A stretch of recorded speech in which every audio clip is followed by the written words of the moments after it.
The sun hung low over the village of Little Bramford, painting the thatched roofs in shades of honey and amber. In this moment, as the day's last light filtered through the narrow windows of timber-framed houses, the village seemed peaceful. Children's laughter echoed from the common green where they chased the final hour of play. Women gathered water from the well, their voices soft and familiar. Men returned from the fields, their shoulders bent with honest exhaustion. But Thomas, Miller, knew what the others did not yet feel in their bones. He knew that with the setting sun came something else entirely. A transformation, a shift from the known world into something ancient and unpredictable. Thomas stood at the edge of the village square, watching as the great church bell tower cast its long shadow across the cobblestones. In his weathered hands he held the tools of his trade, a horn lantern with panels of translucent animal horn that would soon become his only companion, a wooden staff worn smooth by years of nervous gripping, and a small brass horn that would carry his voice through the darkness. The position of night watchman was not one that men sought. It was a role that fell to those who had few other choices, the unlucky, the desperate, or those who had somehow fallen from grace. Thomas had become a watchman 3 winters ago when his small plot of land had failed him for the 3rd consecutive year. With a wife and 2 young children to feed, he had accepted what the village reeve offered, a position that paid little, commanded no respect, and placed him in harm's way every single night. The medieval system of watch and ward had been established centuries before Thomas's birth, designed to protect communities when the sun disappeared and left them vulnerable. In larger towns there might be 6 watchmen for every gate, 12 for other strategic points. But in Little Bramford there was only Thomas. One man standing between his sleeping neighbours and whatever prowled in the darkness. As the church bell tolled the hour of 7, Thomas lit his lantern. The small flame flickered behind the horn panels, casting a warm, amber glow that barely extended beyond his feet. This modest circle of light would be his entire world until dawn. Beyond it lay an ocean of darkness that seemed to breathe and move with a life of its own. The villagers began their evening routines with the tired satisfaction of another day survived. Thomas watched them secure their homes, drawing wooden shutters tight and barring their doors with heavy oak beams. He listened to the sound of families gathering around their hearths, the murmur of evening prayers, the gentle shushing of mothers settling their children for the night. Medieval people practiced what scholars now call biphasic sleep, sleeping in 2 distinct periods with a wakeful interlude in the middle of the night. This meant that even in their beds, the villagers were not entirely removed from the night. During their natural awakening in the deep hours, they would lie quietly, listening. Sometimes they would hear Thomas's voice calling the hour, and they would feel a mixture of gratitude and pity, grateful that he was alive and keeping watch, pitiful because they knew the dangers he faced alone in the darkness. Thomas began his first patrol as the last window light flickered out. His footsteps echoed hollowly on the cobblestones, a steady rhythm that would become as familiar as his own heartbeat. The village that had bustled with life just an hour before now felt like an abandoned stage. The bakery stood silent, its ovens cold until morning. The blacksmith's forge held only ash. Even the tavern had closed its doors, leaving behind only the lingering scent of ale and wood smoke. The darkness of medieval nights was absolute in a way that modern people struggle to comprehend. Without electric lights, without street lamps, without even consistent moonlight, the night became an entirely different world. Outdoor lighting consisted almost exclusively of torches and oil lamps, and these were precious commodities, not wasted on empty streets. Thomas's lantern created a small bubble of visibility that moved with him like a protective spell. But beyond this fragile light, anything could be waiting. Thieves who had learned the watchman's routine, wild animals that had wandered down from the forest, gangs of professional criminals who roamed the countryside, knowing that a single watchman posed little threat to their plans. The night air carried sounds that daylight muffled, the distant howl of wolves, the scurrying of rats through the grain stores, the creak of wooden beams settling in the cool air. Every sound made Thomas pause, tilt his head, and listen with the intensity of a man whose life might depend on identifying what moved in the darkness beyond his light. As he completed his first circuit of the village, Thomas reflected on the strange irony of his position. He was tasked with protecting people who could offer him no protection in return. If danger came, if criminals appeared, if fire broke out, he would face it alone. The very people he guarded slept peacefully behind locked doors and shuttered windows, trusting their safety to a man they barely acknowledged during daylight hours. The night stretched ahead of him like an endless ocean. 11 more hours until that dawn. 11 more hours of walking these same familiar paths, calling out the hours to sleeping ears, watching for threats that might or might not come. In the medieval world, being a night watchman was considered one of the lowest occupations, ranking just above gravedigger and executioner. But as Thomas adjusted his grip on his staff and checked the flame in his lantern, he found a strange dignity in his solitude. He was the keeper of the village's dreams, the guardian of their peaceful sleep. While they rested, he would remain vigilant. While they dreamed, he would face whatever the darkness might bring. The night was young, and Thomas Miller walked on, his footsteps echoing in the silence, his lantern light dancing on ancient stones, carrying the weight of a trust that few understood, but many depended upon. The first hour of night watch always felt the loneliest. Thomas had learned this truth during his first terrifying weeks as Little Bramford's watchman, when every shadow seemed to harbor threats, and every sound made his heart race. Now, 3 years later, he had developed what he thought of as a relationship with the darkness. Not friendship exactly, but a wary understanding, like two old adversaries who had learned to respect each other's boundaries. The village clock struck 8, its bronze voice carrying across the sleeping rooftops. Thomas paused beneath the great oak that stood at the center of the square and lifted his brass horn to his lips. The tradition was ancient and sacred. Every hour the watchman would announce to the village that all was well, that no fire threatened their homes, no thieves stalked their streets, no danger approached their walls.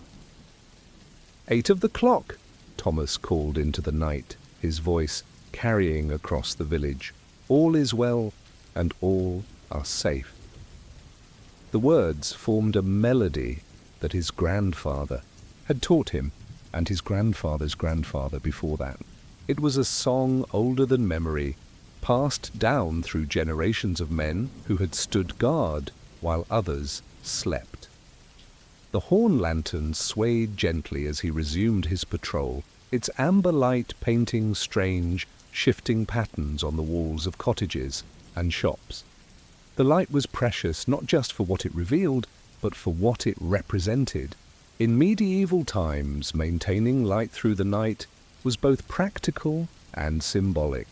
Light meant life, warmth, civilization. It was a defiant gesture against the chaos that darkness could bring. Thomas's path took him past the home of Master Gregory, the village's wealthiest merchant. Even here, Behind stout wooden walls and iron-reinforced doors, the family slept fitfully. The medieval night was democracy's truest expression. Rich and poor alike were vulnerable to its dangers. A fire cared nothing for social station.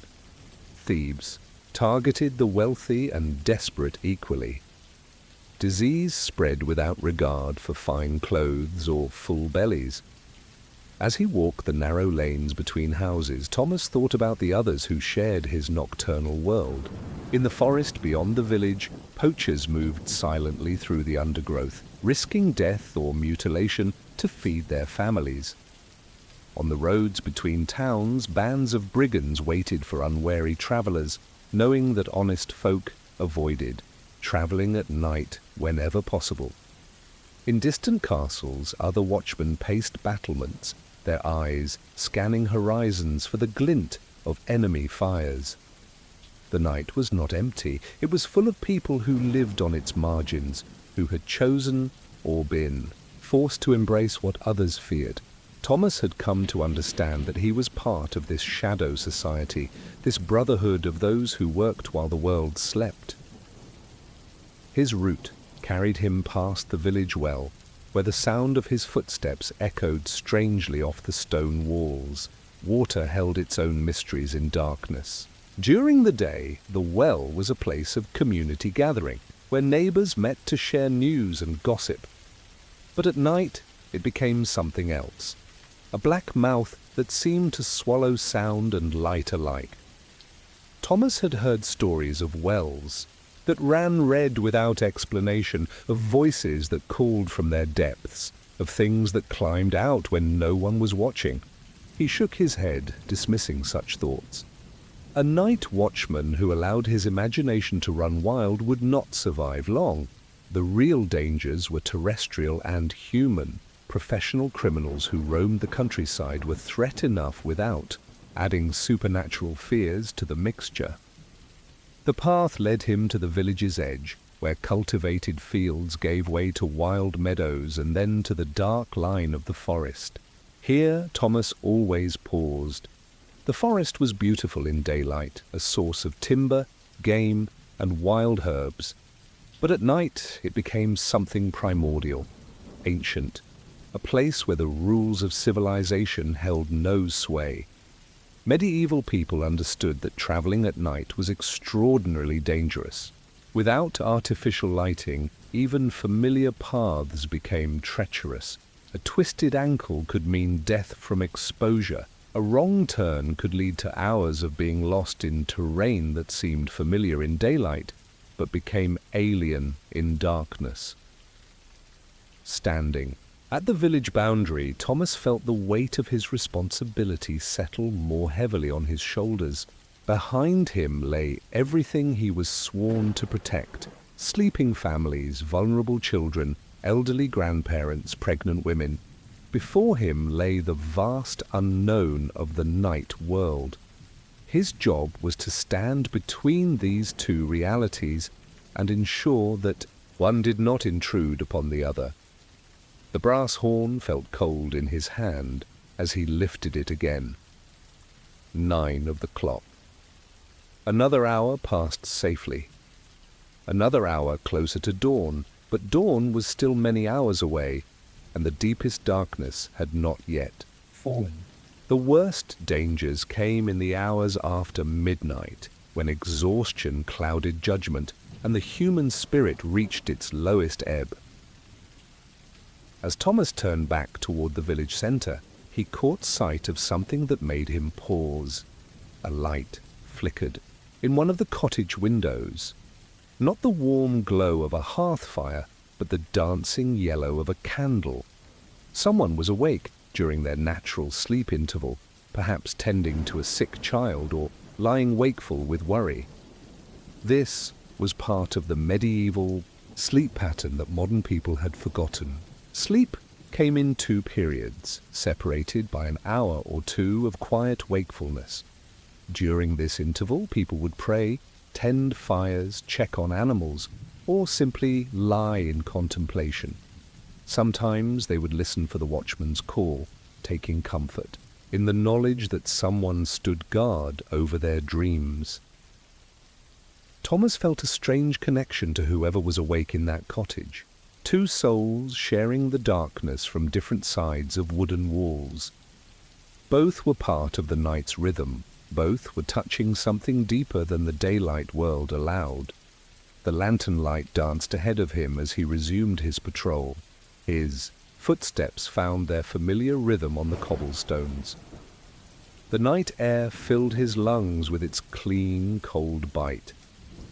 This was his world now, this realm between sleep and waking, between safety and danger, between the known and the unknown. Tomorrow, when the sun rose and the village came alive with its daily bustle, people would nod to him politely if they noticed him at all. They would see a tired man with shadows under his eyes, someone who occupied the margins of their bright, busy world. They would not understand that he had spent the night walking through something that touched the very foundations of human experience, the ancient dance between light and darkness, between civilization and wilderness, between the protected and the protector. But that was tomorrow.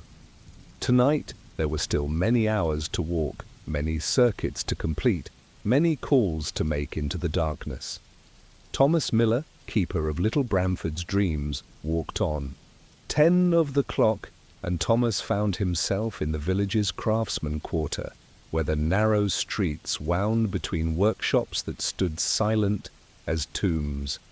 During the day, these lanes rang with the sound of hammers on anvils, the scrape of saws, through timber, the rhythmic thump of looms. But now, in the deep night, they held only shadows and memories of labor. His lantern cast its gentle glow on the familiar landmarks of his route. The baker's shop, where Master Willem would rise in just a few hours to begin the day's bread. The carpenter's workshop, still fragrant with the scent of fresh wood shavings. The potter's yard, where clay vessels sat drying in neat rows, waiting for the morning sun. Thomas had come to understand that his lantern was more than just a tool for seeing. It was a language all its own, a way of communicating across the darkness.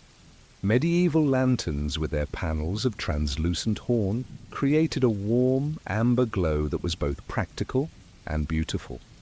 The light was soft enough not to destroy night, vision completely, yet bright enough to reveal immediate dangers. But the lantern spoke in other ways too. Its steady presence told the village that order remained in place. Its movement along familiar routes announced that the watchman was alive and alert. On those terrible nights when bandits attacked and a watchman failed to appear at his expected time, the absence of lantern light became a message of its own, a dark warning that something had gone wrong. Thomas paused beside the leather worker's shop and lifted his lantern higher, studying the heavy wooden shutters that protected the windows. During his first months as watchman, he had learned to read the signs that indicated all was well. Shutters properly closed, doors securely barred, no unusual shadows or movements, no scents that shouldn't be there, no smoke where no fire should burn, no metallic smell of blood, no acrid odor of spilled chemicals from the dyer's or the apothecary's shops. The night held its own vocabulary, and a good watchman learned to speak it fluently. The difference between the footstep of a cat and the footstep of a man. The sound of wind through thatch versus the sound of someone moving quietly across a roof. The way shadows fell naturally versus the way they looked when someone was hiding in them. As he rounded the corner toward the village green, Thomas noticed something that made him stop entirely. There, in the upper window of the inn, a faint light flickered. Not unusual in itself. Travelers sometimes kept candles burning, afraid of the unfamiliar darkness. But this light was moving in a pattern. 3 short flickers, then darkness, then 3 more. Thomas stood very still, watching. The light appeared again. 3 flickers, pause, 3 flickers. His heart began to beat faster. This was not a nervous traveller. This was a signal. Criminal gangs operating in medieval countryside often used such signals to coordinate their activities. A light in a window could indicate to Confederates outside whether it was safe to proceed, whether the watchman had passed, whether the residents were asleep. Thomas had been warned about such things during his training, but he had never seen it himself. He extinguished his lantern quickly, plunging himself into darkness. The sudden absence of light was shocking after hours of carrying his small bubble of illumination. But now he needed to see without being seen, to observe without revealing his presence. Standing in the shadow of the baker's shop, Thomas watched the inn with all his concentration. The flickering light appeared again, and this time he was certain. Someone was signalling from the upper room. But signalling to whom, and for what purpose? The inn housed travellers from distant places, merchants carrying goods between towns, pilgrims on their way to holy sites, craftsmen seeking work in other villages. Most were honest folk who paid for their beds and meals and caused no trouble. But some were not what they appeared to be. Some carried more than goods in their packs. Some had reasons for travelling that they did not share with the innkeeper. Thomas weighed his options carefully. He could approach the inn directly and demand to know what was happening. But if this was indeed a criminal plot, such action might put innocent people in danger. The innkeeper and his family slept below. Other guests occupied nearby rooms. A confrontation could lead to violence that would spread beyond its intended targets. Alternatively, he could observe and wait, try to see who the signal was meant for, learn more about what was being planned. But this passive approach carried its own risks. If he waited too long, if he failed to act when action was needed, people could die. The light flickered again, and Thomas made his decision. He would circle the inn quietly, staying in the shadows, looking for signs of Confederates lurking in the darkness. If he found evidence of immediate danger, he would raise the alarm. If not, he would continue watching and learning. Moving without his lantern required skills that Thomas had developed over 3 years of night walking. He knew every cobblestone of Little Bramford, every loose board in every footbridge, every tree root that jutted up through the packed earth of the lanes. His feet found their way by memory, while his eyes adjusted gradually to the starlight.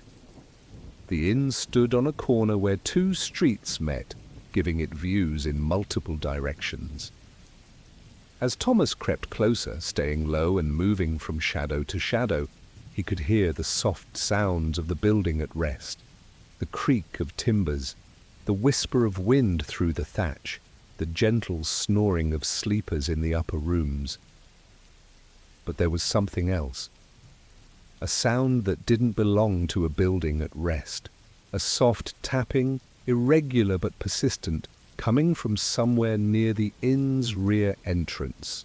Thomas worked his way around the building, using the neighbouring shops for cover, until he could see the inn's back courtyard. 2 figures stood in the darkness beside the stable. They were dressed in dark clothing and moved with the careful silence of people who did not want to be detected. One held a small shuttered lantern that provided just enough light for them to see each other. The other was tapping on the stable wall with what looked like a small hammer. The signal from the window came again, and the 2 figures responded by moving toward the inn's rear door. Thomas realized he was witnessing the beginning of a robbery. The person in the upper room was likely a Confederate who had taken a room specifically to signal when conditions were right. The 2 in the courtyard were the actual thieves, waiting for the all-clear to enter the building. Medieval inns were frequent targets for criminal activity. They housed travelers carrying money and goods. They were often isolated at the edges of villages. They were run by small families who could not offer much resistance to determined attackers. Thomas felt the familiar weight of his responsibility settle on his shoulders. This was why villages maintained night watches despite the cost and danger. This was the moment when all the long hours of walking, all the cold nights and frightening sounds, all the loneliness and fear proved their worth. He relit his lantern, with hands that remained remarkably steady. The sudden bloom of light in the darkness would serve as both signal and warning. Then he lifted his brass horn to his lips and blew the alarm call that every villager knew. 3 long blasts that meant immediate danger. The sound echoed across the sleeping village like a bronze bell tolling the end of dreams. Thomas heard shutters banging open, voices calling questions, feet hitting wooden floors as people woke and began moving toward their weapons.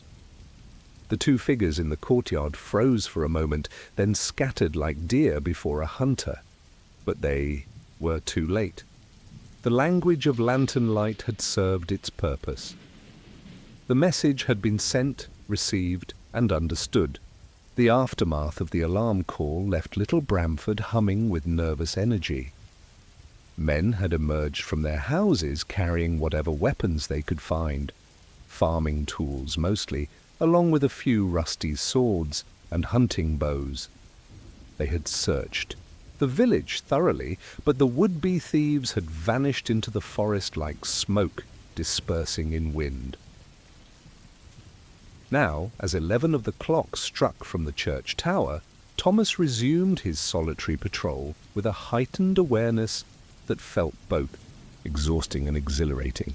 The attempted robbery had shattered the night's routine, reminding everyone, himself included, that the darkness was not merely an absence of light, but a presence unto itself, full of possibilities both wonderful and terrible. The villagers had returned to their homes, but Thomas could sense their continued wakefulness behind shuttered windows. In medieval times, such disturbances disrupted the natural rhythm of biphasic sleep, leaving people caught between their first and second sleep periods with adrenaline-fueled alertness that would take hours to fade. Master Gregory, the merchant, whose house Thomas now passed, had been among the first to respond to the alarm. He had appeared in his nightgown carrying a sword that looked as though it had seen better days, his face pale but determined. "Well done, Thomas," he had whispered as the search party dispersed. "Well done indeed." Such recognition was rare in the life of a night watchman. Most nights Thomas's vigilance went unnoticed and unappreciated. The successful completion of his duties was measured by the absence of incident, the maintenance of a peace so complete that people forgot it required maintenance at all. Being a night watchman meant accepting that success was invisible while failure was catastrophic and public. The lantern's glow seemed brighter now, more precious after the moments of darkness when he had hidden it to observe the thieves. Thomas thought about the delicate balance that defined his existence, the need to be visible enough to deter criminals while remaining subtle enough not to disturb the sleep of honest folk. Too much light or noise and he became a nuisance. Too little and he became ineffective. As he walked the familiar streets, Thomas reflected on how the night watch had evolved over the centuries. The system of watch and ward had originally been a communal responsibility, with villagers taking turns to guard their neighbors. But as communities grew larger and more complex, the burden had shifted to dedicated individuals, men like Thomas who made the darkness their profession. The arrangement suited some personalities better than others. Thomas had always been more comfortable in solitude than in crowds. The night's quiet gave him space to think in ways that daylight rarely allowed. During his patrols, he could reflect on the day's events, worry about his family's welfare, wonder about the larger world beyond Little Bramford's boundaries. But solitude came with its own psychological challenges. The isolation of night watch. Duty could wear on a man's spirit, especially during the long winter months when darkness dominated the day and night seemed endless. Some watchmen developed elaborate talking habits, muttering to themselves as they walked to maintain some sense of human contact. Others composed songs or stories in their heads, creating internal entertainment to pass the hours. Thomas had developed his own coping mechanisms. He named the cats that prowled the village at night, learning to recognize their different personalities and territories. There was Shadow, a black tom who haunted the grain stores. Whisper, a grey female who seemed to materialize and vanish without sound. Hunter, a large tabby who patrolled the area around the butcher's shop with the dedication of a fellow watchman. These cats were his unofficial companions, sharing the nocturnal world in ways that daylight people could not understand. They acknowledged him with glances and occasional approaches, recognizing him as a fellow creature of the darkness. Sometimes, on the loneliest nights, their presence felt like a gift. The church loomed ahead of him, its stone tower reaching toward stars that seemed impossibly distant and cold. Medieval people had a complex relationship with nighttime spirituality. The darkness was associated with both divine contemplation and diabolic temptation. Monks rose for midnight prayers, seeking God in the quiet hours. But common folk also believed that midnight was when demons walked most freely, when the boundary between the world of the living and the world of spirits grew thin. Thomas paused at the church door, as he did every night during this part of his circuit. The massive oak doors were barred from within, but even locked and secured, the building emanated a sense of sanctuary. If serious trouble came to Little Bramford, if armed bandits attacked in force, if fire threatened to consume the village, if plague arrived on a merchant's wagon, the church would become the community's final refuge. The graveyard stretched away from the church like a grey sea under the starlight.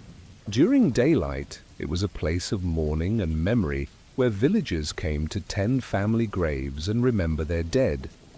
But at night, it became something else entirely. A place where the imagination could easily conjure movement among the headstones, where every shadow seemed to hold the suggestion of forms that should not be walking. Thomas had learned to control such thoughts, but he had never entirely mastered them.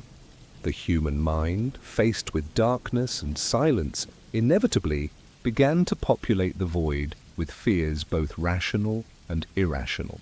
Night watchmen had to navigate between healthy caution and paralyzing terror, maintaining alertness without surrendering to panic. As he continued his circuit, Thomas found himself thinking about the thieves who had fled into the forest. Where were they now? Had they given up and moved on to easier targets, or were they waiting somewhere in the darkness, planning a return?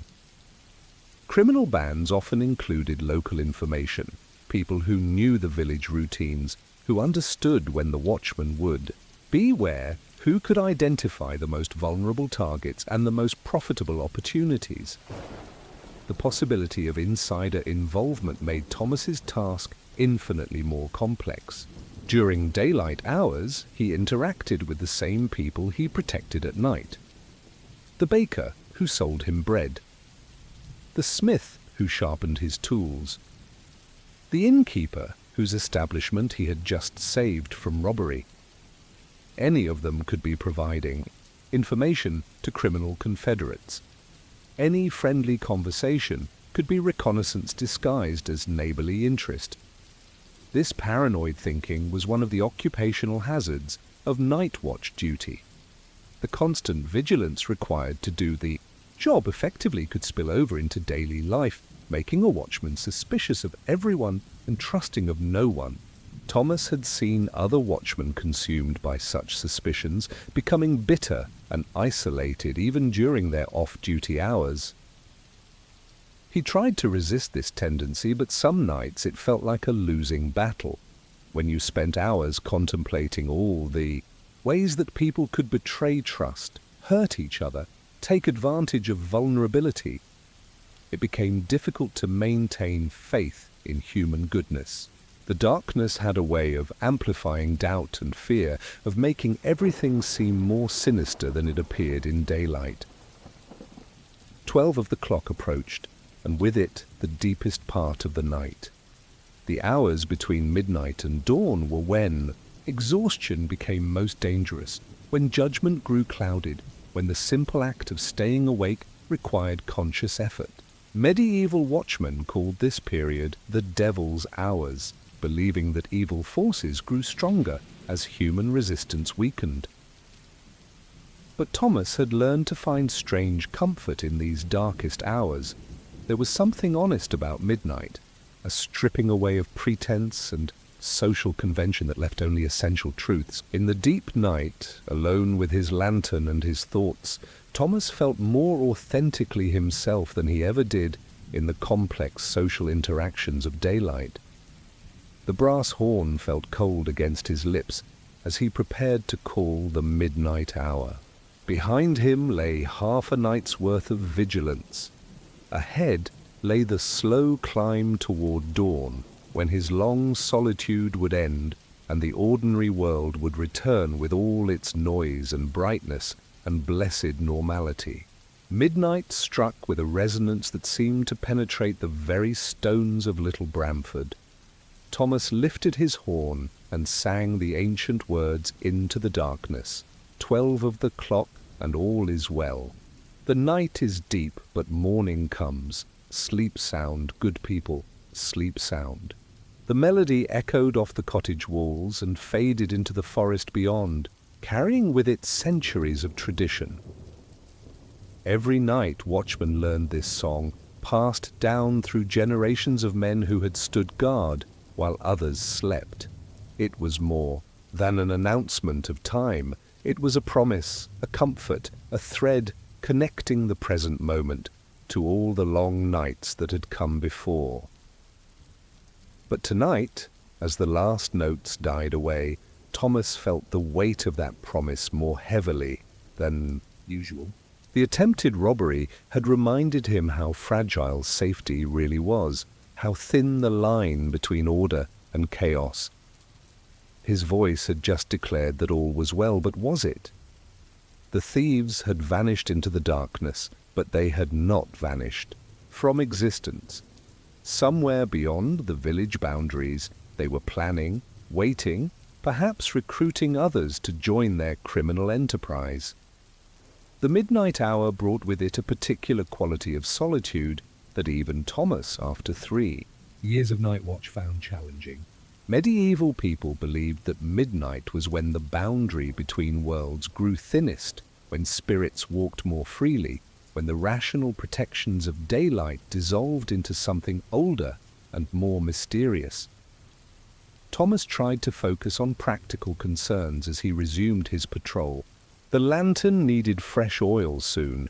He could tell by the way the flame flickered slightly in the still air. His feet were beginning to feel the cold through his leather boots. The brass horn was growing ice-cold against his palm, requiring him to warm it periodically against his body to prevent his lips from sticking to the metal. These physical discomforts were familiar companions. A night watchman's equipment was minimal, usually just a lantern, a staff, or weapon for protection, and a horn for raising alarms or calling the hours. There were no elaborate uniforms, no official badges, no institutional support beyond the modest payment the village provided. A watchman succeeded or failed based on his own skills, endurance, and determination. The route through the village's northern quarter took Thomas past the houses of the poorest residents. laborers who worked the fields, widows who took in washing, elderly people who survived on the charity of relatives and neighbors. Their homes were smaller, their walls thinner, their shutters less sturdy. If trouble came to Little Bramford, these would be the most vulnerable families. Thomas paused outside the cottage where Agnes Fletcher lived alone with her 3 young children. Her husband had died 2 summers ago when a fever swept through the village, leaving her to support the family by spinning thread and helping with harvests. The cottage was silent now, but Thomas knew that Agnes often lay awake during the midnight hours, worried about money, about her children's future, about the dozens of things that seemed manageable during daylight, but became overwhelming in the darkness. Women in medieval villages faced particular vulnerabilities during the night hours. A widow like Agnes had few legal protections and fewer resources for self-defense. Her cottage's thin walls and simple door latch would offer little resistance to determined intruders. She depended entirely on the village's collective commitment to maintain order, a commitment embodied by Thomas's solitary figure walking through the darkness. The responsibility felt enormous sometimes. Thomas was not a particularly large man nor especially skilled with weapons. His authority derived entirely from the trust the community placed in him, the belief that his presence made a difference. But what if that belief was misplaced? What if the next criminal band that came to Little Bramford proved too much for one tired watchman to handle? Such thoughts were dangerous territory for a night watch. Doubt could paralyze action when decisive response was needed. Fear could cloud judgment when clear thinking was essential. Thomas had learned to acknowledge these worries and then set them aside, focusing instead on the immediate tasks at hand. The lantern cast its warm circle of light on the familiar cobblestones as he continued his circuit. Each stone had been placed by village craftsmen, fitted carefully to create a surface that would shed rainwater and provide secure footing. During the day, these streets bustled with activity. Children playing, merchants hawking their wares, neighbors pausing to share gossip and news. But at midnight, the stones held different stories. They remembered the passage of countless feet over the decades and centuries. Roman soldiers, perhaps, when this land had been part of a different empire. Saxon farmers building the first version of Little Bramford. Norman lords claiming the territory as their own. Each era had left its mark, its footprints worn into the very foundations of the village. Thomas found comfort in this sense of continuity. He was not the first man to walk these streets in darkness, and he would not be the last. Somewhere in the long chain of history, other watchmen had faced the same fears, shouldered the same responsibilities, carried the same hopes for dawn's arrival. The wind picked up as he moved toward the village's western edge, carrying with it the scent of rain from distant clouds. Weather could change everything for a night watchman. Rain made it harder to see and hear approaching threats. Snow-covered tracks and muffled sounds. Fog transformed familiar landmarks into alien shapes. Wind carried voices and noises from unexpected directions, making it difficult to judge distance and direction. But weather also brought its own protections. Few criminals chose to operate during storms, preferring clear nights when escape routes were visible and reliable. A night of heavy rain often meant a night of relative peace, though it came at the cost of physical misery for the watchman who had to patrol regardless of conditions. As Thomas completed another circuit of the village, he reflected on the strange rhythm of his life.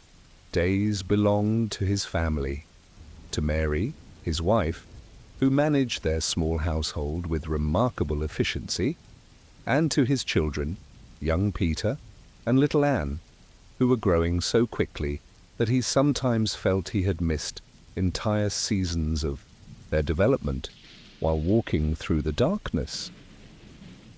But nights belong to something larger and more mysterious. They belong to the ancient contract between civilization and wilderness, between safety and danger, between the individual and the community.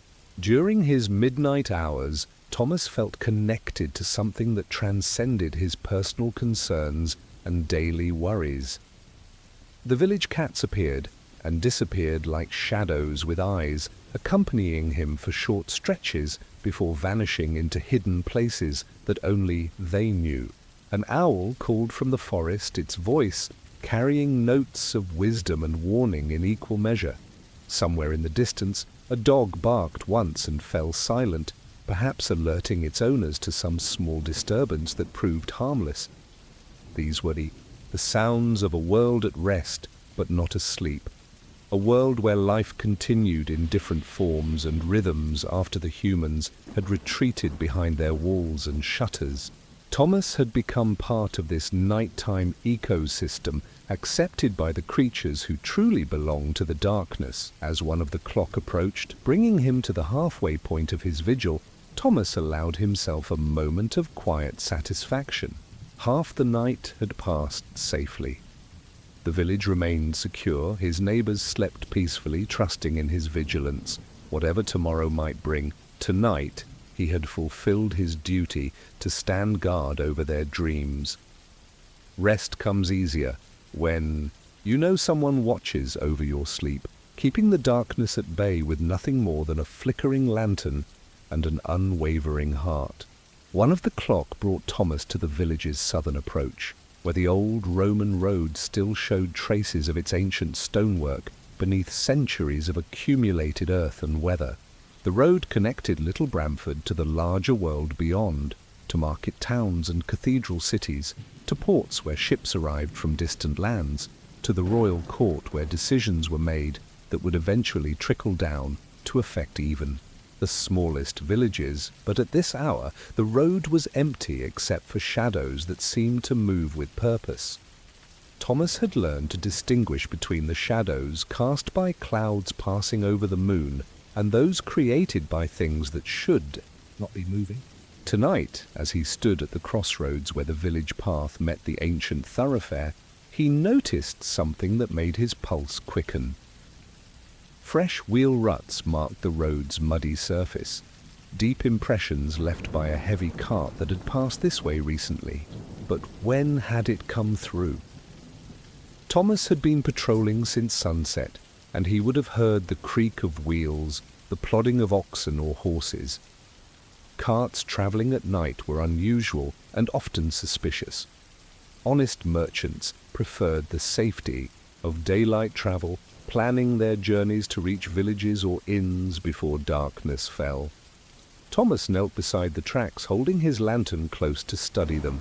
The mud was still soft, the edges of the wheel marks crisp and clear.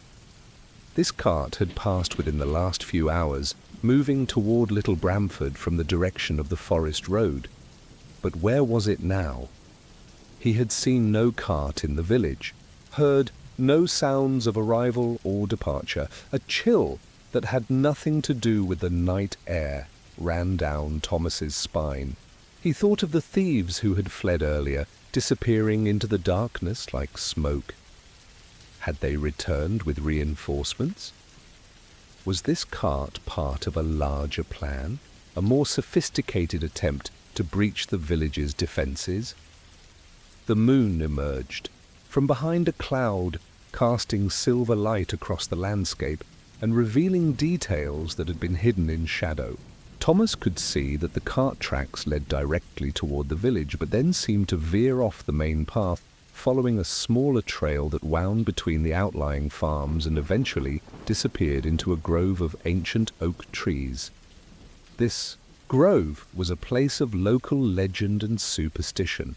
The villagers called it the Whispering Wood, claiming that voices could be heard among the trees on certain nights, conversations in languages that no living person spoke, laughter that held no warmth, songs that seemed to call listeners deeper into the darkness. Thomas had always dismissed such stories as countryside foolishness, But standing here now with evidence of a mysterious cart leading directly toward those trees, he felt less certain of his rational explanations. The wind stirred the oak leaves, creating a sound that could indeed be mistaken for whispered conversations. Thomas forced himself to focus on practical concerns. A cart hidden in the woods could serve many purposes, not all of them supernatural. Smugglers often used such concealment to hide goods from tax collectors. Thieves cached stolen items in remote locations until it was safe to transport them. Even honest folk sometimes used hidden spots to store supplies during times of uncertainty. But the timing troubled him. The cart had arrived on the same night that criminals had attempted to rob the inn. Coincidence seemed unlikely. More probably, this was evidence of a coordinated effort, multiple groups working together, with the inn robbery serving as a distraction, while the real prize was moved into position for a larger theft.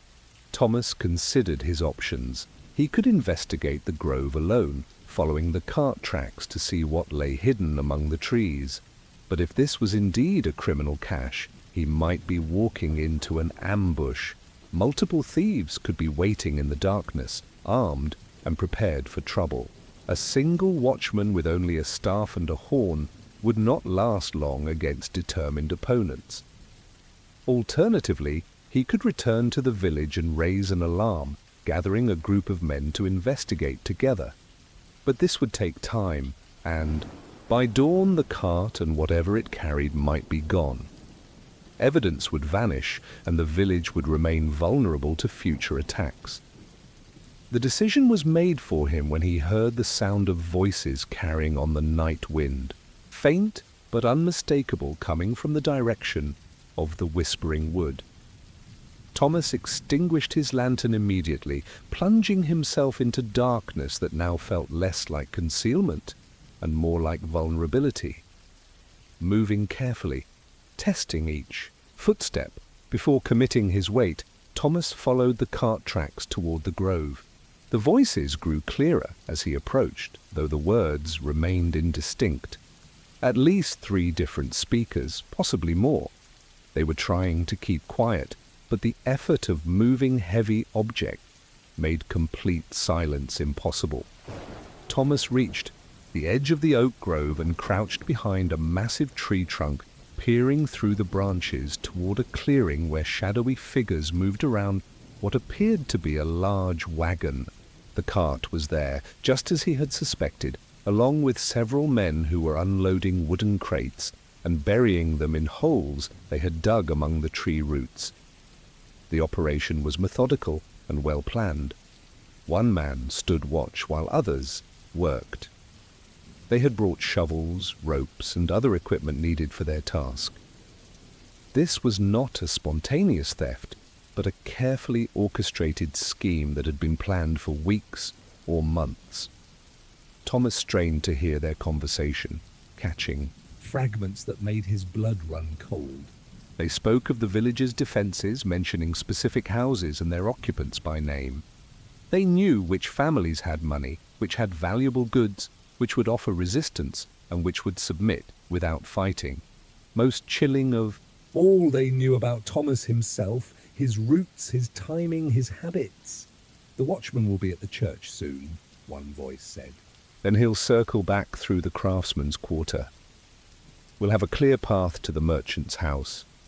Another voice responded, "What about the alarm he raised earlier? The whole village was stirring." "That was nothing," came the dismissive reply. "A few scared villagers with farming tools. By the time they realize what's happening, we'll be gone with enough gold to live like lords for a year." Thomas felt sick. These men had been watching the village for days or weeks, learning its rhythms, identifying its weaknesses. The earlier attempt on the inn had indeed been a diversion, testing the village's response and gauging the effectiveness of its defenses. Now they knew exactly what they faced: 1 tired watchman and a handful of farmers with no military training. The burial of the crates continued with efficient urgency.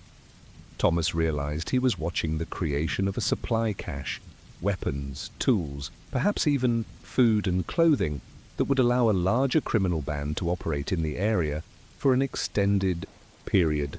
Little Bramford was being marked as territory to be conquered and exploited. He had seen enough. Moving as quietly as possible, Thomas began to retreat from the grove, but his foot caught on a fallen branch, producing a sharp crack that seemed to echo like thunder in the quiet night. The activity in the clearing stopped immediately. Thomas held his breath, pressing himself against the tree trunk and praying that the shadows would hide him. For long moments, silence stretched between the trees like a held breath. Then one of the men spoke. "Someone's out there." "Probably just "An animal," another replied, but Thomas could hear the uncertainty in his voice. "Check it out, we can't afford to be seen." Footsteps began moving in Thomas's direction. He had perhaps 30 seconds before they reached his hiding place, 30 seconds to decide whether to run or stand and fight. Neither option offered much hope of success, but running would at least preserve the possibility of warning the village. Thomas began to move, abandoning stealth for speed. Branches caught at his clothing and scratched his face as he pushed through the undergrowth. Behind him, shouts erupted as the criminals realized they were discovered. "It's the watchman! Stop him!" As chase began in earnest, Thomas ran blindly through the darkness, guided only by his knowledge of the local terrain and the desperate need to reach the village before his pursuers could silence him permanently. His lungs burned and his legs trembled with exhaustion, but he forced himself to continue. The village lights appeared ahead, the faint glow of banked fires visible through shuttered windows. Safety lay just beyond the next hill, but Thomas could hear his pursuers gaining ground. They were younger, fresher, unburdened by the weight of a full night's patrol. As he crested the hill overlooking Little Bramford, Thomas lifted his brass horn to his lips and blew the alarm call with every breath remaining in his body. 3 long blasts echoed across the sleeping village, followed by 2 short ones.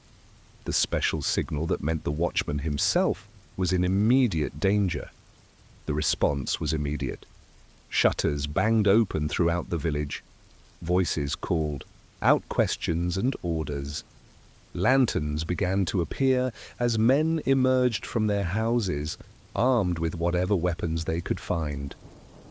Thomas's pursuers, seeing the village's rapid mobilization, melted back into the darkness like the shadows they resembled. But Thomas knew they had not gone far. They would regroup, reassess, plan a new approach. The night's discoveries had revealed a threat far more serious than anyone had imagined. As concerned villagers surrounded him, asking questions and offering assistance, Thomas looked back toward the whispering wood and shivered. Some shadows, he now understood, walked with human feet and harbored very human malice. 2 of the clocks struck as Thomas stood in the village square, surrounded by grim-faced men who listened to his account of the hidden cache with growing alarm. Master Gregory held a torch that cast dancing shadows on the assembled faces, while the village reeve, a practical man named Edmund, who served as their unofficial leader, asked careful questions about what Thomas had seen and heard. "You're certain they mentioned my house specifically?" Gregory asked, his merchant's mind already calculating losses and considering defenses. "By name," Thomas confirmed. "They know which families have wealth, which have weapons, which might resist. This isn't random robbery, it's a planned conquest." Edmund stroked his grizzled beard thoughtfully. "How many men did you see?" "At least 6 in the grove, but they spoke of others. This could be a band of 20 or more, using the forest as their base while they study us." The implications settled over the group like a cold fog. A few desperate thieves could be driven off with determination and luck, but an organized criminal, army was beyond the capabilities of a farming village to resist. Little Bramford had no walls, no trained soldiers, no weapons beyond farming tools and hunting equipment. "We need to send word to the sheriff," declared Master Willem, the baker. "This is beyond our ability to handle." "The sheriff is 3 days' ride away," Edmund replied grimly. "By the time a message reaches him and he organizes a response, these bandits could have stripped the village bare and vanished." Thomas felt the weight of responsibility settling on his shoulders once again. His discovery had revealed the threat, but it had also accelerated the timeline. The criminals now knew they were discovered. They would have to act quickly before the village could organize effective resistance or summon outside help. "They'll come tonight," Thomas said quietly, "before dawn. They can't afford to wait now that their presence is known." The assembled men looked at each other with expressions that mixed fear and determination. These were not warriors, but they were men with families to protect and homes to defend. Farmers who had spent their lives coaxing life from reluctant soil possessed a stubborn courage that criminals often underestimated. "What do you recommend?" Edmund asked Thomas, acknowledging his unique knowledge of the village's vulnerabilities. Thomas had been thinking about this question as he ran through the forest, and his answer came without hesitation. "Fire." The word hung in the air like a physical presence. Fire was both salvation and destruction in medieval villages. It could provide warmth, light, and protection, but it could also consume everything a community had built over generations. The threat of fire was why night watchmen existed in the first place. "Fire?" Gregory repeated, uncertainty clear in his voice. "Not to burn the village," Thomas explained quickly. "To burn them out. We know where their cache is hidden. If we can set fire to the Whispering Wood, we'll destroy their supplies and force them into the open where we can see them coming." It was a desperate plan, but desperation often bred the most effective strategies. The grove was far enough from the village that a controlled fire would not spread to the houses, especially if they worked carefully and watched the wind direction. But it would eliminate the criminals' advantage of concealment and force them to abandon their methodical approach. "There's another advantage," added Edmund, warming to the idea. "Fire will be visible for miles. Other villages will see it and know something is wrong. Help might come even without a messenger." The decision was made quickly. Half the men would remain in the village to guard the most vulnerable families and prepare defenses. The other half would accompany Thomas back to the grove with torches, oil, and anything else that would burn quickly and hot. As the group dispersed to gather supplies, Thomas felt a strange mixture of fear and relief. The long hours of solitary vigil were ending. For better or worse, the village was now fully awake and engaged with the threat he had been watching alone. The burden of protection was no longer his to carry in isolation. But with shared responsibility came shared risk. If his plan failed, if the fire got out of control, or if the criminals proved more numerous and better armed than anticipated, the consequences would affect everyone he had sworn to protect. The weight of that possibility pressed down on him like a physical burden. Mary appeared at his side, having emerged from their cottage, despite his earlier instructions to stay inside with the children. Her face was pale but determined, and she carried a leather satchel that he recognized as their emergency supplies, the few precious possessions they would grab if they had to flee suddenly. "Come back to us," she said simply, pressing the satchel into his hands. "The children need their father." Thomas kissed her forehead, breathing in the familiar scent of her hair and the reassuring warmth of her presence. "I will," he promised, though they both knew it was a promise he might not be able to keep. The group that gathered at the village edge was smaller than Thomas had hoped, but larger than he had dared expect. 12 men, including himself, armed, with determination and farm tools. They carried torches, oil-soaked rags, and containers of rendered fat that would burn hot and fast. Edmund had even brought a small keg of ale that could be poured on wood to make it more combustible. The walk back to the Whispering Wood felt different from Thomas's earlier flight. Moving as a group with purpose and preparation, the distance seemed shorter and the darkness less threatening. But as they approached the grove, Thomas felt his earlier fears returning with compound interest.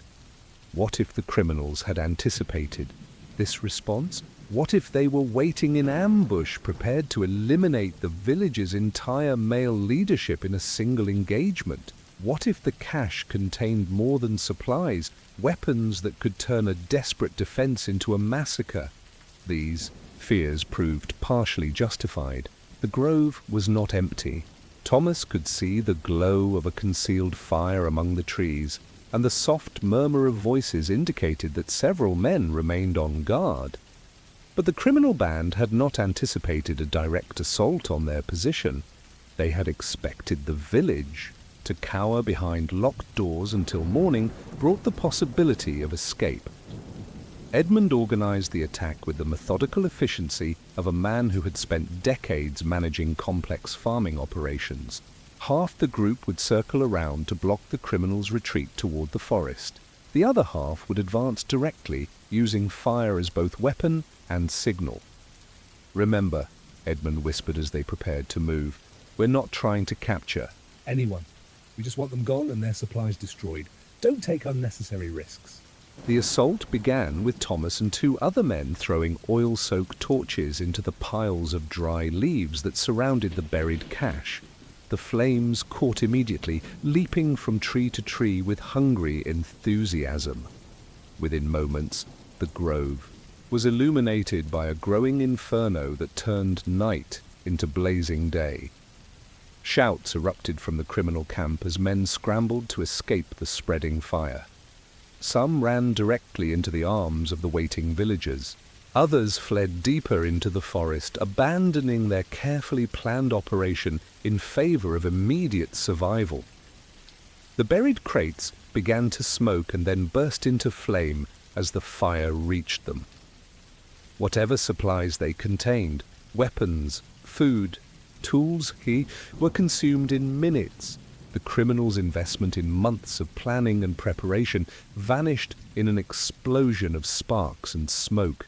But victory came with a price. The fire, fed by dry autumn leaves and dead wood, burned hotter and spread faster than anyone had anticipated. What had begun as a controlled burn was rapidly becoming a genuine forest fire that threatened to spread beyond the grove. "Fall back!" Edmund shouted over the roar of flames. "Everyone back to the village!"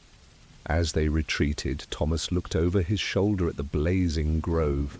The Whispering Wood, which had harbored centuries of local legends and childhood fears, was disappearing in a column of smoke and flame that rose toward the stars like a beacon, visible for miles in every direction. The fire burned itself out before dawn, contained by the natural fire breaks of streams and open meadows that surrounded the grove. The criminal band scattered to the winds, their plans disrupted, and their resources destroyed. Little Bramford had defended itself successfully, but at the cost of a landmark that had stood since before memory.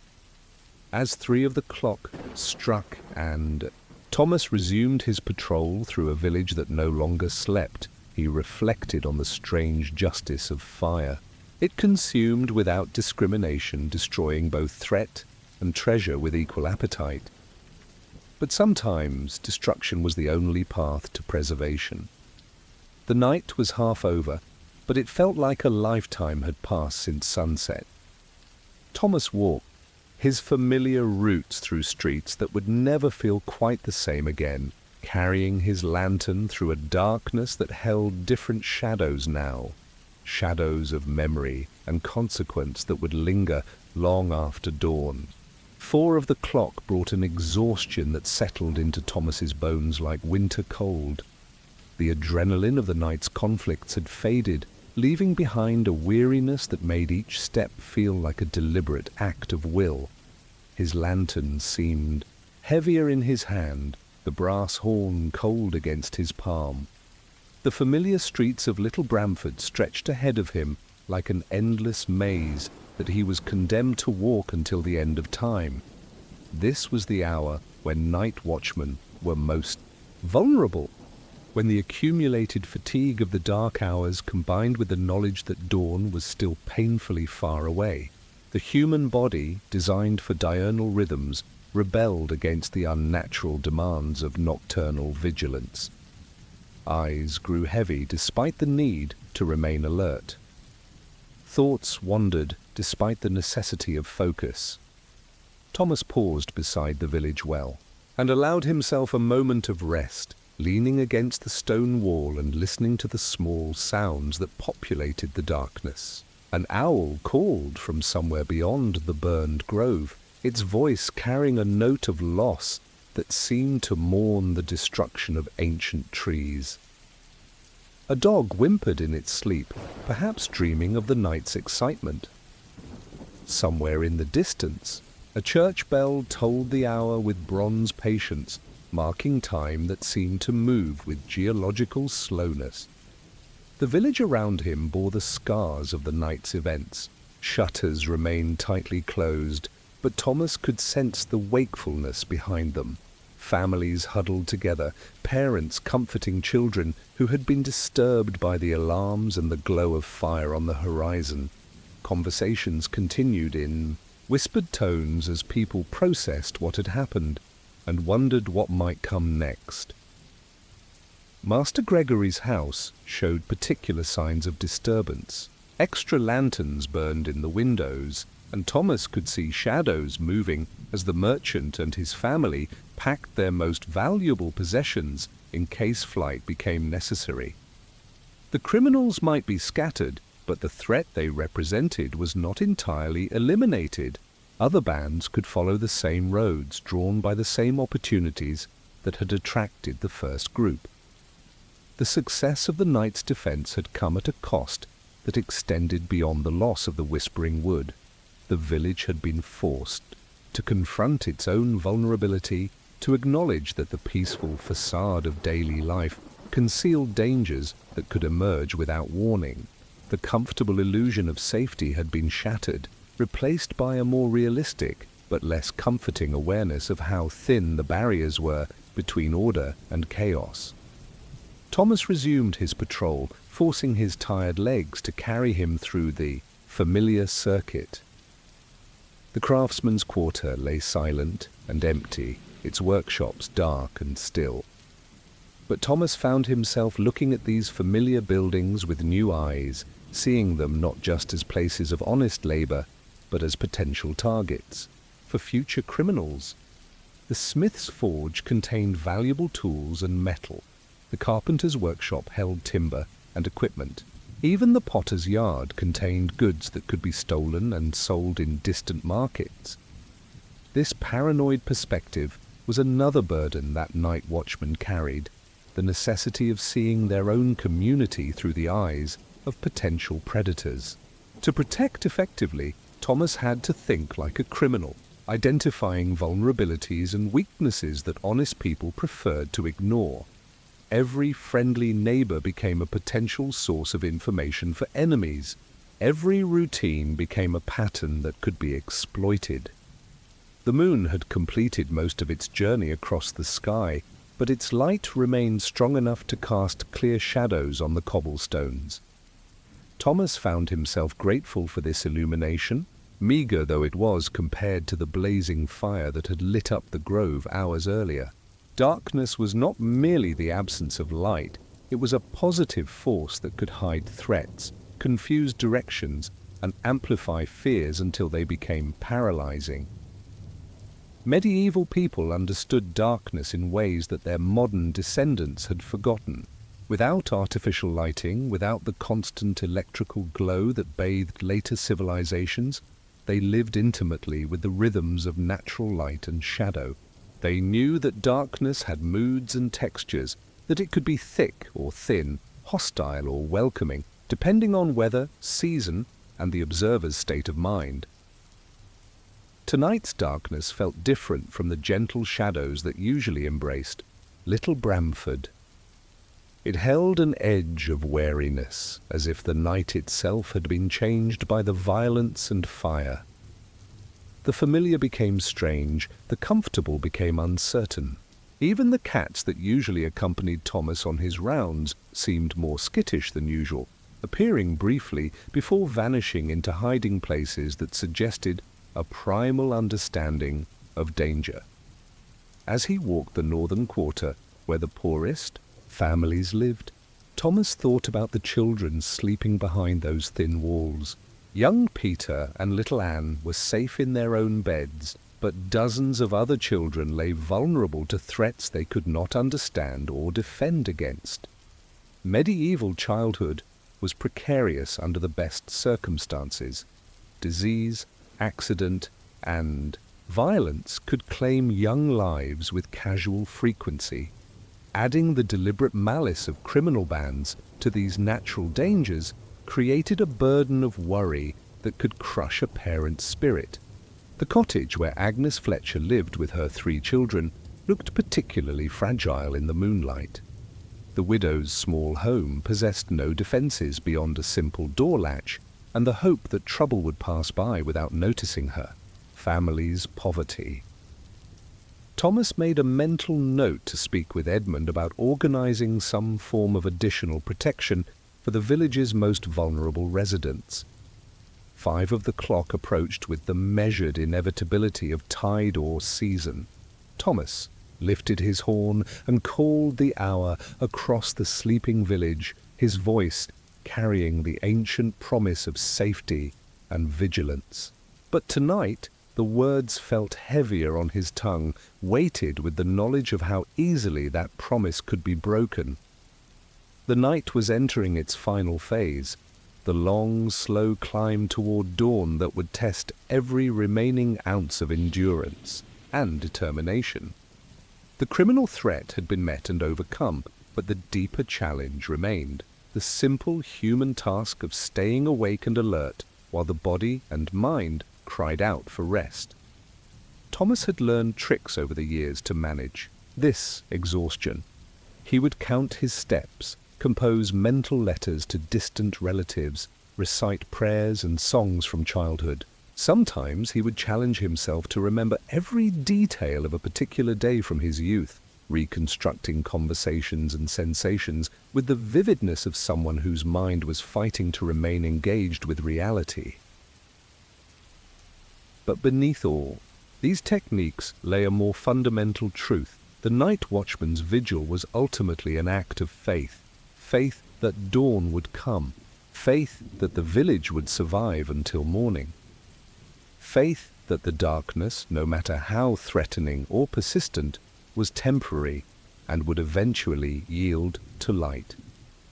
The eastern horizon showed no hint of the sunrise still hours away, but Thomas carried its promise in his heart as he walked through the shadows that would soon begin their slow retreat. Every step brought him closer to the moment when his long solitude would end, and the ordinary world would return with its blessed noise and warmth and colour. Until then, he would continue walking, holding his small light against the vast darkness, keeping faith with the sleeping village that trusted him to stand guard over their dreams. 5 of the clock settled over Little Bramford like a heavy cloak, bringing with it the deepest fatigue Thomas had ever experienced. The night's events had drained him not just physically but spiritually, leaving him feeling hollow and fragile as ancient parchment. Yet still he walked, still he carried his lantern through streets that seemed to stretch endlessly in all directions. The village lay in profound quiet now, the earlier disturbances having finally subsided into an exhausted peace. Even the dogs had stopped their restless whimpering, The cats had disappeared entirely, perhaps sensing that this was a night best spent in deep hiding. Only Thomas remained active, a solitary figure moving through a world that felt increasingly dreamlike and unreal. This was the hour when the boundary between waking and sleeping grew thinnest for the night watchman. Thomas had heard stories of men who fell asleep while walking, continuing their patrol in a trance-like state until they stumbled into walls or ditches. The human body could only be pushed so far before it began to rebel against the unnatural demands placed upon it. But sleep was a luxury Thomas could not afford, not tonight. The criminal band might be scattered, but individuals could still pose threats to unwary villages. A desperate man with nothing to lose might attempt a final theft before fleeing the area. The fire in the grove, visible for miles, might attract other unsavory characters who would arrive to investigate the disturbance. Thomas forced himself to maintain his routine, checking each street and alley with the methodical thoroughness that had become second nature. But his movements felt mechanical now, his body going through motions while his mind drifted in and out of focus like smoke in a shifting wind. The cobblestones beneath his feet told stories of all the other night watchmen who had walked these same paths over the centuries. How many men had worn grooves in the stones with their faithful pacing? How many had carried lanterns through darkness that seemed eternal? How many had wondered, as Thomas wondered now, whether the price of other people's rest was worth the cost to their own health and sanity? Medieval villages extracted this sacrifice from their protectors with casual acceptance. The night watchman's exhaustion, his isolation, his constant exposure to danger, these were simply the cost of community safety. No one questioned whether it was fair to ask one man to bear such a burden.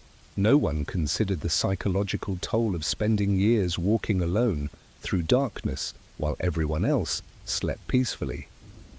Thomas thought about his family, warm and safe in their beds while he trudged through the cold night air. Mary would be sleeping deeply now, her breathing soft and regular. The children would be curled together like puppies, seeking warmth and comfort in each other's presence. Their dreams would be filled with simple pleasures, games and stories, sweet foods and sunny days. But Thomas's sleep, when it finally came with dawn, would be haunted by different images. He would dream of flickering lights and hidden threats, of voices in the darkness and the smell of burning wood. The responsibilities of the night watch did not end when the sun rose. They followed him into his rest, coloring his dreams and fragmenting his peace. The eastern quarter of the village housed the craftsmen whose skills kept the community functioning. The blacksmith, the carpenter, the weaver, the potter, all slept soundly, secure in the knowledge that someone else stood guard over their workshops and tools. They would rise with the sun, refreshed and ready for another day of productive labor. They would not think about the man who had walked all night to ensure their safety. This was perhaps the cruelest aspect of the night watchman's role, its invisibility when successful. A night that passed without incident was a night where Thomas's efforts went unnoticed and unappreciated. Only failure brought recognition, the catastrophic moment when the watchman's vigilance proved insufficient and disaster struck the community he was sworn to protect. Thomas paused outside the baker's shop, where Master Willem would begin his work in just a few hours. The oven would be lit, the first loaves would go into the heat, and the smell of fresh bread would begin to fill the morning air. It was a comforting thought, the promise of ordinary life resuming its rhythms, of normal activities replacing the night's extraordinary events. But even this simple pleasure carried complexity for a night watchman. Thomas would smell that bread while trying to sleep, his body confused by the signals of dawn and activity while his mind insisted that rest was still needed. The boundary between night and day became blurred for those who worked, while others slept, creating a perpetual state of displacement from normal human rhythms. The church tower loomed against the star-filled sky, its stone mass a reminder of permanence in a world that often felt fragile and temporary. Inside that sacred space, the village's spiritual life continued its ancient patterns of prayer and worship. But Thomas sometimes wondered if the prayers included gratitude for those who protected the faithful while they slept, or if the night watchman was simply another piece of the social machinery that religious people took for granted. 6 of the clock approached with agonizing slowness. Thomas lifted his horn with hands that trembled slightly from exhaustion and called the hour across the village. His voice sounded strange to his own ears, thinner than usual, carrying undertones of weariness that he tried to suppress. The villagers should not hear weakness in their protector's voice, even when that weakness was earned through faithful service. The response came not in words, but in the subtle sounds of a community beginning to stir. A shutter creaked open somewhere in the distance. A baby cried briefly before being comforted. A rooster crowed from a backyard coop, announcing that dawn was still hours away, but closer than it had been. These small sounds of life resuming felt like music to Thomas's tired ears. Each noise was evidence that his vigil had been successful, that families remained safe and secure despite the night's dangers. The criminal threat had been met and overcome. The village would see another day of peaceful existence, but success brought its own burden of expectations. Tonight's victory would be remembered, creating a standard against which future threats would be measured. The villagers would expect the same level of protection, the same successful outcome, regardless of circumstances. They would sleep peacefully, trusting that their watchman would somehow find the strength to face whatever darkness might bring. Thomas resumed his patrol with steps that felt heavier than the cobblestones beneath them. 2 more hours until dawn. 2 more hours of fighting the exhaustion that threatened to overwhelm him. 2 more hours of carrying the weight of other people's rest on shoulders that ached with more than physical fatigue. The lantern's flame flickered as a breeze stirred the air, and Thomas cupped his hand around the horn panels to protect the fragile light. That small flame represented more than illumination. It was a symbol of persistence, of the refusal to surrender to darkness no matter how overwhelming it seemed. Like the flame, Thomas would continue burning until dawn came to relieve him. The price of other people's rest was his own wakefulness, his own comfort, his own peace of mind. It was a price he had agreed to pay when he accepted the role of night watchman, and it was a price he would continue paying until age or injury forced him to pass the burden to another man. In the distance, the first pale hint of dawn began to touch the eastern horizon, though it would be another hour before true daylight arrived. That faint promise of morning gave Thomas the strength to straighten his shoulders and continue his faithful vigil through the darkness that was slowly beginning its retreat. 7 of the clock brought the first genuine hint of dawn to the eastern sky, not the false promises that had teased Thomas throughout the night, but a real softening of the darkness that spoke of the sun's approaching return. The horizon showed the faintest blush of rose and gold, colors so subtle they might have been imagined if not for the way they gradually grew stronger and more defined. Thomas stood at the highest point in Little Bramford, atop the small hill where the church tower reached toward heaven, and watched this daily miracle unfold. After 12 hours of darkness, after a night filled with danger and conflict and bone-deep exhaustion, the simple fact of dawn felt like a gift beyond measure. The light was coming back, the world was returning to its proper order. Below him, the village began to show signs of genuine awakening. Smoke rose from chimneys as families stirred their banked fires back to life. The first shutters opened cautiously, releasing rectangles of warm yellow light into the grey dawn air. A dog barked once, then again, and soon a chorus of canine voices announced that the night's vigil was nearly over. The burned grove in the distance showed as a black scar against the landscape, visible now in the growing light as evidence of the night's dramatic events.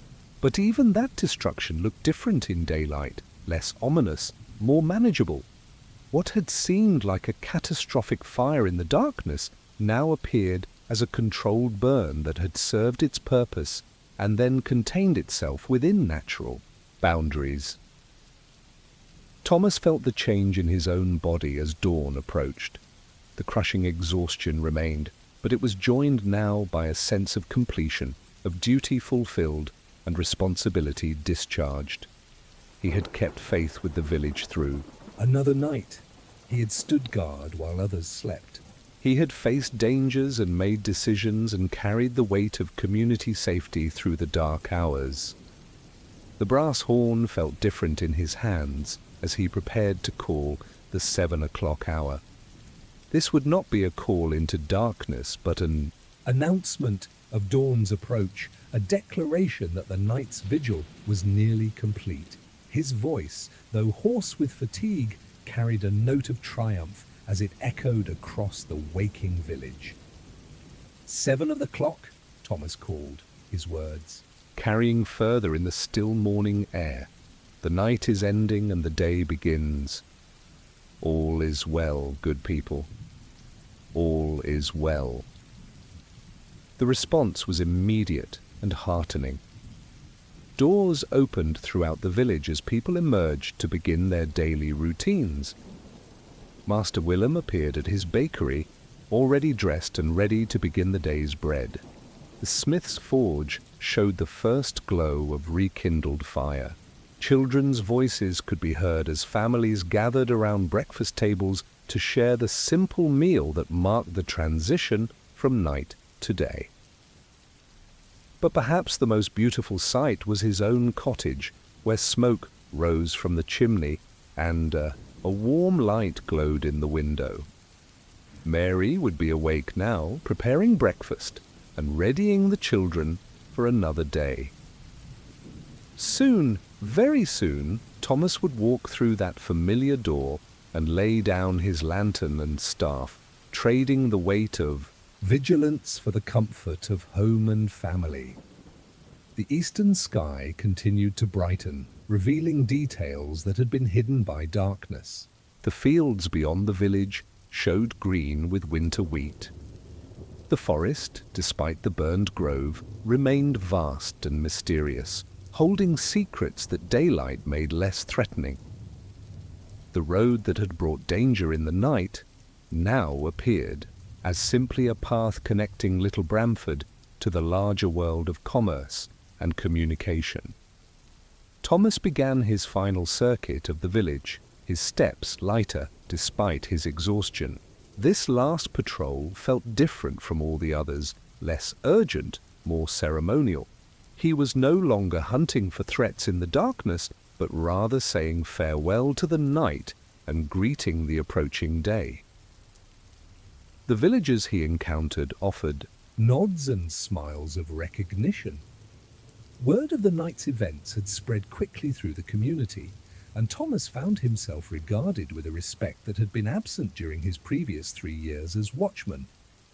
The successful defense of the village had transformed him from a marginalized figure who worked while others slept into a hero who had faced danger and emerged victorious. But Thomas knew that this recognition would fade as the memory of the night's crisis dimmed. In a few weeks or months, he would return to being simply the tired man who walked through darkness while honest folk slept.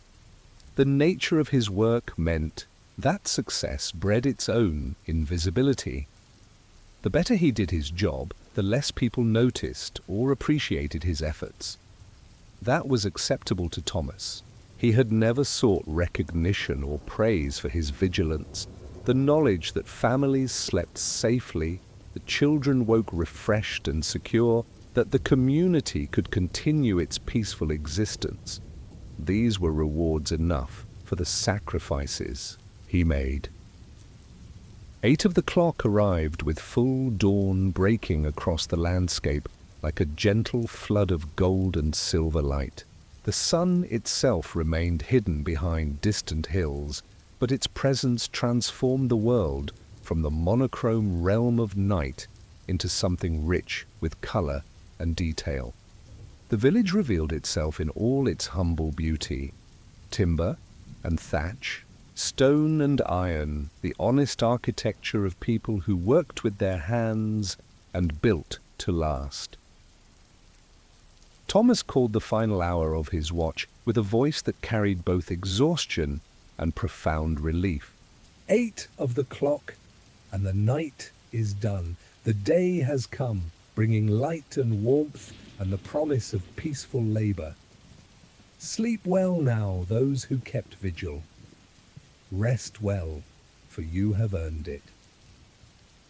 As if summoned by his words, Mary appeared at their cottage door, her face bright with the special smile she reserved for Dawn's arrival after a difficult night. She raised her hand in greeting, and Thomas felt his heart lift despite the bone-deep weariness that made each step an effort of will. The village cats began to appear, emerging from whatever secret places had sheltered them through the night's disturbances. Shadow, Whisper, and Hunter took up their daylight positions in doorways and sunny spots, their nocturnal hunting done until evening came again. They acknowledged Thomas with the casual familiarity of fellow night workers before settling into the serious business of morning grooming and rest. Thomas reached the cottage as the church bell began to ring the call to morning prayers. The bronze voice that had marked each hour of his vigil now announced the beginning of a new day, the resumption of ordinary life, the return of routine and safety and blessed normalcy. Mary met him at the threshold, taking his lantern and staff, with the practiced efficiency of a woman who had performed this ritual countless times. "Come in," she said simply. "The children are eager to hear about your night, and breakfast is ready."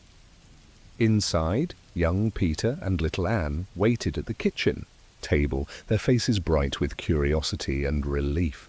They had heard the alarms, seen the distant fire, felt the tension that had gripped the village through the dark hours, but they had also experienced the security of knowing their father stood guard, keeping danger at bay while they slept.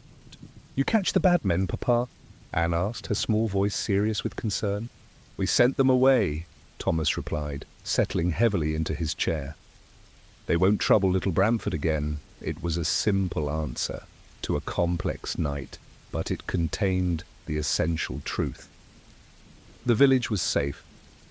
The threat had been met and overcome. The night's vigil had succeeded in its fundamental purpose. Mary placed a bowl of warm porridge before him, and Thomas realized he was ravenously hungry.